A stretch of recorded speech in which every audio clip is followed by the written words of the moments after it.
Good evening, this is Danny Elms. Once again, the second video we'll record this evening is the compensation agreement between brokers. The first one we did was the compensation agreement between broker and owner, which is when we use FSBOs. This is the compensation agreement when there are two brokers involved. And this is how it works. To start with, this is form number 2402. It's a one-pager. This document has become extremely important. We usually saw this document prior to the NAR offer of settlement when we did a lease to ensure that the buying agent for a tenant will get their commission at closing because there's no title company involved in the lease. So this now becomes important because the BAC is now disappeared from MLS. So how do we know how much the buying agent is to receive unless it's documented? And this is where it can be documented, the compensation agreement between brokers. So one pager, so let's go through it. First question is, well, when should I send this document over? Who should send it over? So on and so forth. If you're making the offer, I might send it over with my offer to say I expect 2% or 3% or 0.5%, whatever you're asking for, with the 1 to 4 contract, and in paragraph 12 you might say $10,000, and then you'd put 2% here, for example. So let's go through it. That's when I possibly would send it over. Then you might say, well, what if the agreement kind of changes as we get closer to closing due to maybe repairs or something of that nature, or we have to adjust the compensation? Well, you need to amend this document then, and it is possible, but I want to ensure if I'm the buying agent that I'm going to get paid. I don't want to be sitting at title and the seller says, no, I never agreed to pay the buyer's agent's commission, or worse, the other broker says, no, we don't have anything in writing, so they don't deserve anything. So make sure you have this document. So how it reads: the parties, the listing broker will put United Real Estate Dallas with our address here on Alpha Road. And then cooperating broker will give some love to the firm we just merged with, Real Dallas Properties and Management, Luna and Nika's firm. And their address is down there on 4780 Iberia. And there's their phone number. So those are the two brokers, the listing side and the buying side. So the property, I typed in the same one that in all my videos. It's Mary Jones. She's selling 123 Main Street in Dallas, Texas, 75240. So now, what is paragraph 3 about? The registration. The cooperating broker, which is the buying broker, Real Dallas Properties and Management, in this case, registers who? So the example I tend to use sometimes is Robert Smith, Bob Smith. So Robert Smith is a client that's being registered with the listing broker now, which is United in this example.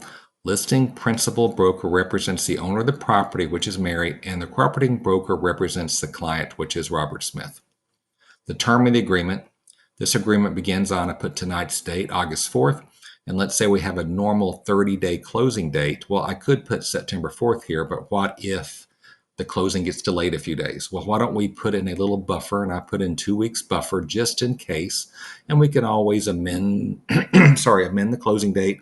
You can always amend this document as well, but I put in 2 weeks buffer just in case.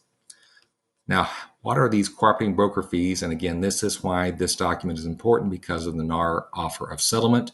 Let's read through this. 5A, fees. When earned and payable, listing broker, which is United in this case, will pay the cooperating broker Real Dallas Properties and Management. What are we paying them? Well, we could pay them, for example, we've negotiated, they send over the 1 to 4 offer. We like the offer. It's a full price offer. Taking the house as is. Okay, 3%. That's just an example I'm giving. You don't have to give 3% for a full price offer. I'm just throwing it out there. Okay. Or maybe we say, well, we're not going to give 3%. Our seller has said we will give them $7,500. Okay. Now, if we're leasing it, and it's either selling or leasing, not one or the other, right? You could say, let's take this away so there's no confusion. We want how much of 1 full month's rent? We want 50%.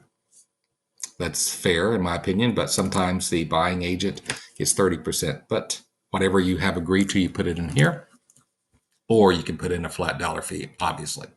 So since I'm saying we're selling the house, and we're going to put in 3% right there. Earned and payable. Now look at this. This is what's bold.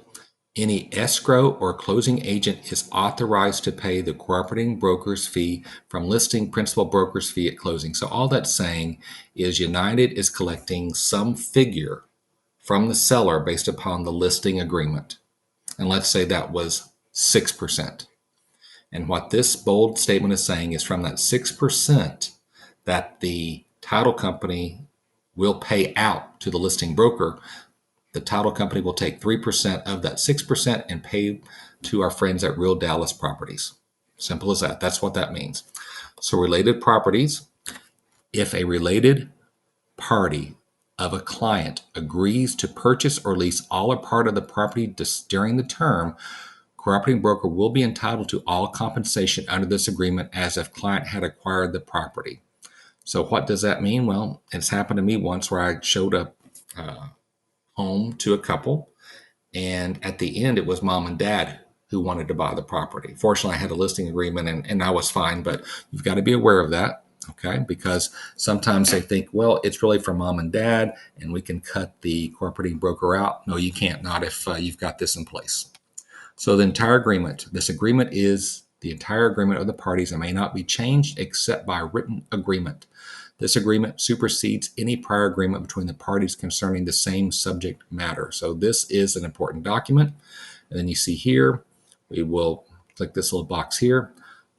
You as the broker's assistant will sign, okay? And then you will sign, put your name there, and then the cooperating broker will do the same here. So this one-page document, the TXR 2402, otherwise known as the Compensation Agreement Between Brokers.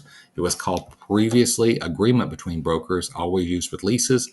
It's now used with both leases and sales. Extremely important to get this so that you can get your compensation at title at closing. Hope this helps. Have a great day.